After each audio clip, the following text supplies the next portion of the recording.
안녕하십니까. 석동현 변호사입니다. 최근에 우리 사회를 많이 이렇게 짓눌렀던 그 이재수 전 기무사령관의 사건이 있었습니다. 그때 사찰이 문제가 되었죠.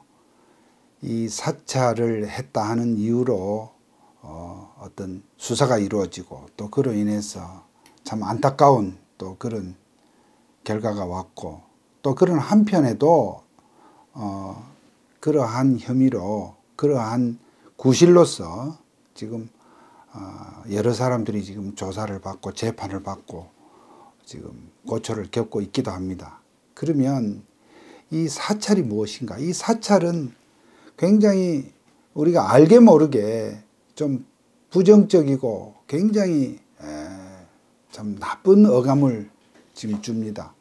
어떤 의미에서 그렇게 좋지 않은 어감으로 어떤 상황을 소위 규정을 짓고 낙인을 지음으로써 거기에 관계된 사람이 그야말로 참 아주 참 곤란한 지경에 빠지고 범죄인 취급을 받고 또 여러 가지 그로 인해서 참 수사와 재판을 겪는 지금 그런 일이 벌어지고 있습니다. 그럼 이 사찰이라는 것이 뭐냐? 그 사찰은 한자로 말씀드리면 사자는 조사할 사자고 찰은 살필 찰이라고 합니다. 여러분들 그 경찰 또는 검찰 이런 우리 사회에서 지금 법을 집행하는 그 기관에 붙는 그 찰자도 결국 같은 찰입니다. 그리고 또 우리가 쓰는 말 중에 뭐 순찰, 방범순찰 이런 말도 있지 않습니까? 그 찰도 살필 찰입니다. 이와 같이 또 감찰이라는 말도 또 있죠. 가만히 생각해 보면 우리가 이렇게 귀에 들었던 그런 말들이 있는데, 아무튼 경찰, 검찰, 순찰, 또 직무감찰 이러한 용어들은 우리 대한민국의 수많은 이 법령에서 이렇게 검색을 해보면 다 이렇게 검색이 되는 그런 용어들입니다. 필요하면 그런 경우에 그 의미와 또 그거에 따른 여러 가지 요건, 기타 내용 등이 이제 설명이 되어 있는데, 이 사찰이라는 용어는 법령을 검색해봐도 단어 검색을 해도 나오질 않아요.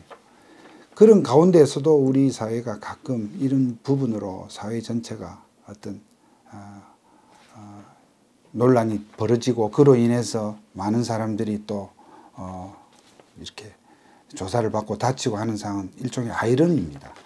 그러면 이 부분에 대해서 막상 문제가 된 게 이제 소위 과거 보안사, 지금은 기무사라고 하고, 지금은 또 다시 또 다른 명칭으로 안보지원사령부인가요? 바뀌었지만은 그런 기관의 그 민간인 사찰이 대표적인 그 사례였는데, 어쨌든 오늘 저는 제가 말씀드리려고 하는 것은 그러한 그 기관에 대한 어떤 문제를 말씀드리고자 하는 게 아니라, 차제에 이 사찰이라는 이 용어를, 이 개념을 어떻게 좀 정돈을 좀 할 필요가 있다. 예를 들면 이 사찰을 이제 좀 개념을 좀 명확히 해서 법에 어떤 요건과 절차 내지는 그거에 대한 그 허용 범위 같은 것을 법제화하는 방안을 생각해 볼 수 있겠습니다만은, 또 한 가지의 저희들이 생각하는 바는 굳이 이런 부분을 법제화해서 또 그것을 이렇게 일반화하기보다는 어떻게 보면 이와 같이 언론에 의해서 또는 어떤 사람들의 그 입에 의해서 회자됐던 이런 용어 자체를 이제 좀 사용 자체를 자제하고 굳이 법제화하기보다 그러한 논의도 가능하다고 봅니다. 지금 현실적으로 이 사찰에 대해서 법이 없다 보니까 법원에서 이 사찰로 인해서 어떤 문제가 된 재판을 하면서 이렇게 간접적으로 개념을 좀 정의를 했는데요. 예를 들면 이런 겁니다.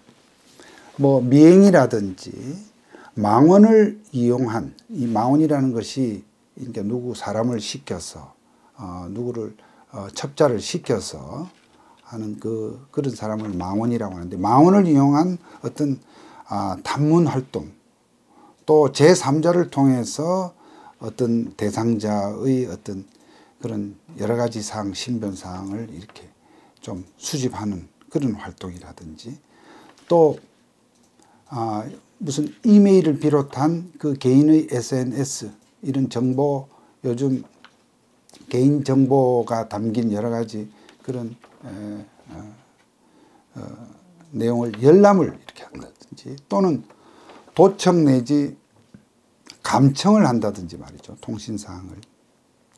이런 사항들을 법원에서는 이제 좀 그것도 또 타인에게 어떤 부당한 불이익을 이렇게 가하거나 타인 모르게 어떠한 그 사람의 어떤 그런 뒷조사를 할 그러한 의도와 목적으로 하는 것을 사찰이다, 이렇게 한 바가 있습니다.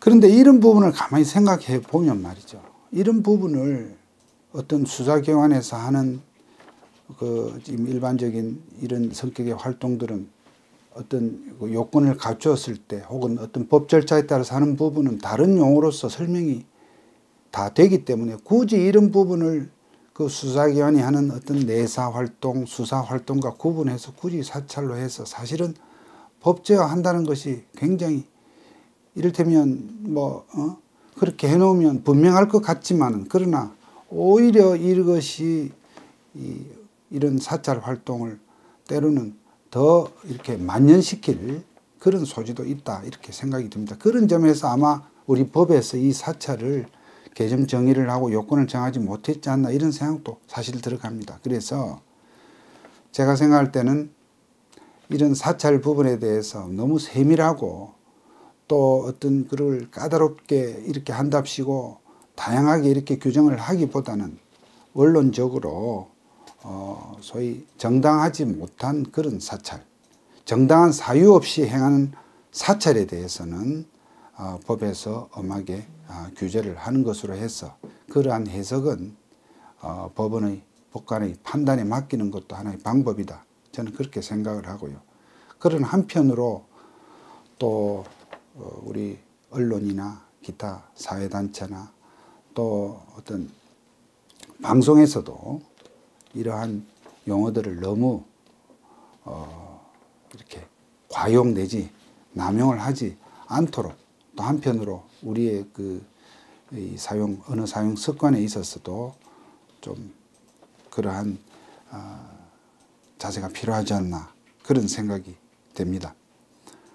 아무튼 우리 사회를 이렇게 여러 가지 현상을 규율할 때 이런 용어로서 처음부터 문제 있는 행동으로 낙인을 찍음으로써 당사자의 어떤 인권을 이렇게 부당하게 짓밟고, 또 어떤 일의 직무의 어떤 정당성, 순수성을 이렇게 아주 잘못 평가하는, 폄하하는 그러한 부조리한 일들이 앞으로 좀 없었으면 하는 바람이 간절합니다.